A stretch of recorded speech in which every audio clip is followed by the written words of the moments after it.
आम बहुत हैरान हबू ठेली ठेली पेट्रोल टैंक जीवु 20 किलोमीटर 25 किलोमीटर जीवु सरकार जो नियम करुँच जो शुणिली जे पेट्रोल बंद दुकान मानक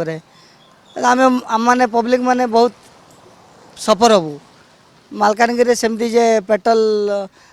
पाखे पाखे ना जे आम सागे सागे जाकि आनीपारू आम तो बहुत असुविधा हम कहीं बोल कहले आम गाँ गाँ भर आड़ आसचु आम एवं जदि हठात पेट्रोल एमती दुकान मिलवाटा बंद होल आम कड़े आमको पेट्रोल आने जबार अच्छी 20-25 किलोमीटर को जबार अच्छी इे कालीमेला रहा इे मालकानगिरी रहा इे पटू रहा आम गाँ रहा कम से कम 15 किलोमीटर भितर आउर जदि हठात जदि आमको असुविधा है एवं फॉर एग्जांपल राति जदि असुविधा है आम कड़े जीवु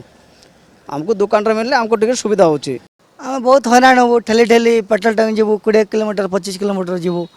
सरकार जो नियम करुँच जो शुणिली जे पेट्रोल बंद दुकान मानक